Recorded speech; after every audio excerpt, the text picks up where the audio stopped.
Welcome everyone. कैसे हो आप लोग? आई होप कि आप सब ठीक होंगे। हम पढ़ने वाले हैं ट्रिग्नोमेट्री और ट्रिग्नोमेट्री की शुरुआत मैं ट्रिग्नोमेट्रिक रेशियो से करूंगा। ट्रिग्नोमेट्रिक रेशियो को जानने से पहले हम देख लेते हैं समकोण त्रिभुज।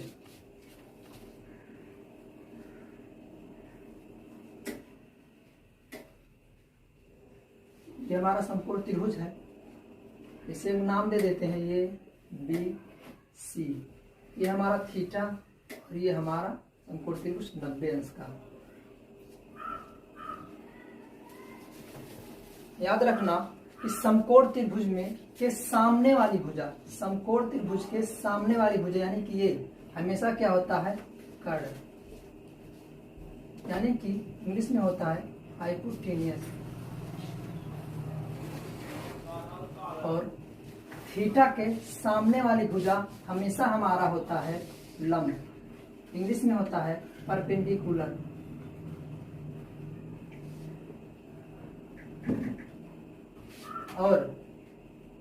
और ये हमारा जो होता है बेस, ये हमारा बेस होता है यानी कि आधार होता है।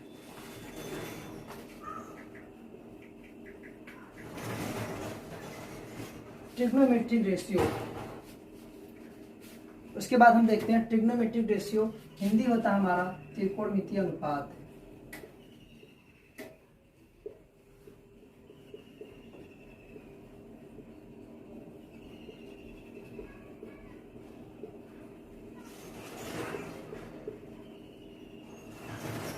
त्रिकोणमितीय अनुपात हमारे टोटल 6 होते हैं।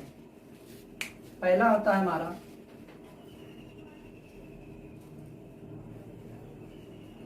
Sine theta.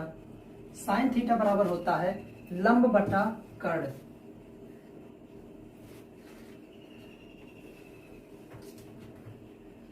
दूसरा होता है हमारा कॉस थीटा। कॉस थीटा बराबर हमारा होता है आधार बटा कर्ण।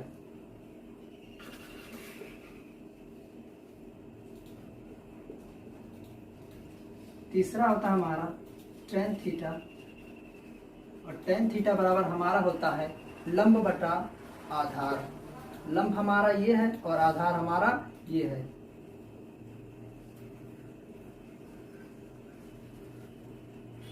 उसके बाद हमारा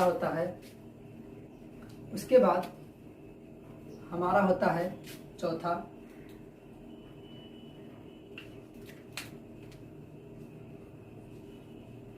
कोसेक थीटा।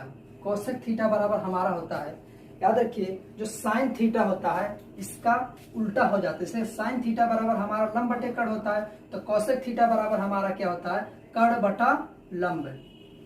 कोसेक थीटा बराबर हमारा कर्ण बटा लंब हो जाता है। उसी तरीके से जो कॉस है, ये सेक थीटा जो है वो कॉस थीटा का उल्टा होता है।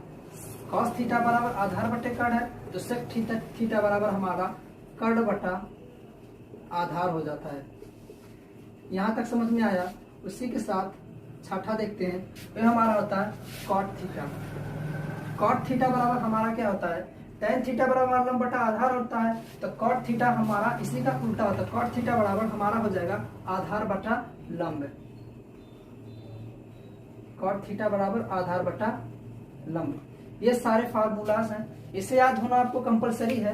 और याद रखना, हम इसमें नोट कर लीजिए, नोट में लिख लीजिए, नोट में कि लंब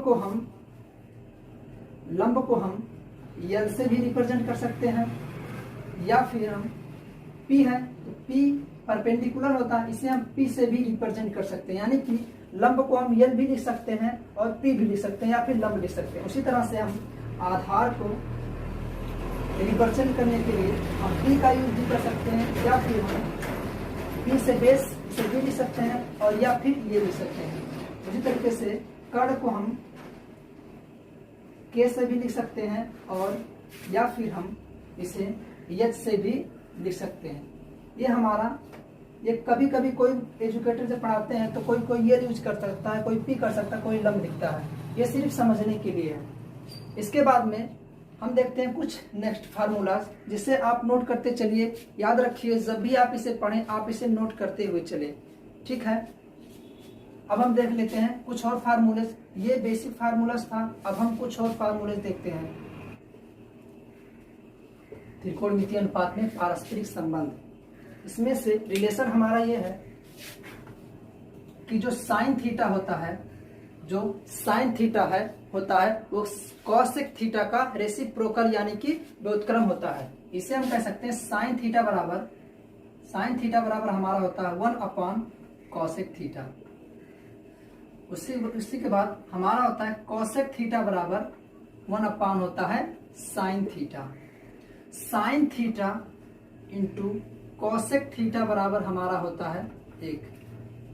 अगर आप ये जानना चाहो कि sine theta into cosec theta बराबर 1 कैसे होता है, तो आप ऐसे समझ सकते हो, साइन थीटा है इसे ऐसे रहने देते हैं, इंटू कॉसेक थीटा का मान हम क्या लिख सकते हैं 1 साइन, ऐसे 1 साइन लिख दें तो साइन थीटा से साइन थीटा कट जाएगा तो ये हमारा आ जाएगा। तो इस तरीके से सिद्ध हो जा रहा है कि sine theta into cosec theta equal to 1 होता है। यहां तक क्लियर है। नेक्स्ट हमारा होता है जो हमारा कॉस थीटा होता है वो हमारा जो हमारा कॉस थीटा होता है वो हमारा सेक थीटा का रेसिप्रोकल होता है, यानी कि कॉस थीटा बराबर हमारा होता है 1 सेक थीटा, और सेक थीटा इक्वल टू होता है हमारा 1 कॉस थीटा। इसी से रिलेटेड एक फार्मूला और है कि हमारा cos theta into sec theta equal to हमारा ये भी 1 होता है।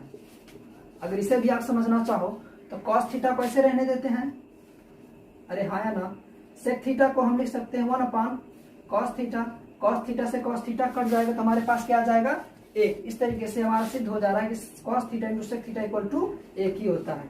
यहाँ तक समझ में आया। नेक्स्ट हमारा होता है यहाँ पे लिख दे रहे हैं।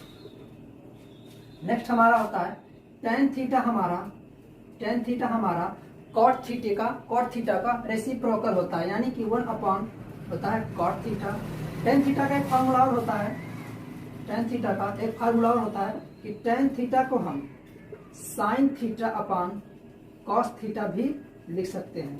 उसी प्रकार कॉट थीटा बराबर हमारा होता है 1 टेन थीटा, और कॉट थीटा बराबर हमारा cos theta upon sine theta भी होता है। यहां तक समझ में आई। इसके बाद इसी में फॉर्मूला और होता है कि tan theta into cot theta equal to 1 होता है। अगर आप भी इसे सिद्ध करना चाहो तो टेन थीटा को वहीं रहने देते हैं, और कॉट थीटा बराबर हमारा होता है 1 टेन थीटा। टेन थीटा से टेन थीटा कट जाएगा, हमारे पास क्या आ जाएगा 1। तो ये सारे बेसिक फार्मूला हैं, इसे आप कॉपी में नोट कर सकते हैं। बिना इन फार्मूलों के ट्रिग्नोमेट्री के क्वेश्चन को सॉल्व करना पॉसिबल नहीं है। एक बार से आप कॉपी में नोट कर लें, उसके बाद में हम आगे बढ़ते हैं। पाइथागोरस प्रमेय में क्या होता है? पाइथागोरस प्रमेय में हमारा कर्ण का स्क्वायर बराबर होता है लंब का स्क्वायर प्लस आधार का स्क्वायर। ये हमारा है पाइथागोरस प्रमेय। इसे कहने का मतलब कि हमारा जो कर्ण होता है वो लंब के स्क्वायर प्लस आधार के स्क्वायर के बराबर होता है। ये हमारा पाइथागोरस प्रमेय होता है। पाइथागोरस प्रमेय का अगर हम यूज की बात करना चाहें तो इसमें पाइथागोरस प्रमेय से मान लीजिए इसमें कोई 2 एंगल दे रखा हो तो हम तीसरे एंगल को फाइंड कर सकते हैं। सपोज करिए यहाँ पे 2 दे रखा हो और यहाँ पे भी 2 दे रखा हो और हमें फाइंड कर रहा हो कर्ण, तो हम कैसे फाइंड करेंगे? यही फार्मूला लगाएंगे। ये हमारा 2 दे रखा है और ये हमारा भी 2 दे रखा है, इसी फार्मूले रख देंगे। कर्ण हमें ज्ञात करना है, कर्ण को ऐसे ही रहने देते हैं। लंब हमारा कितना दे रखा है? लंब ही तो हमारा लंब है। लंब हमारा कितना दे रखा है? 2। इसे 2 का स्क्वायर कर देते हैं, और आधार हमारा कितना दे रखा है? 2। इसे 2 का स्क्वायर कर देते हैं, तो कर्ण का स्क्वायर बराबर हमारा हो जाएगा 2 का स्क्वायर कितना होता है? 4, और 2 का स्क्वायर कितना होता है? 4। तो कर्ण का स्क्वायर बराबर हमारा हो जाएगा 4 4 कितना होता है? 8। अगर 8 को हम इससे बाहर निकालेंगे तो ये हमारा हो जाएगा 2√2।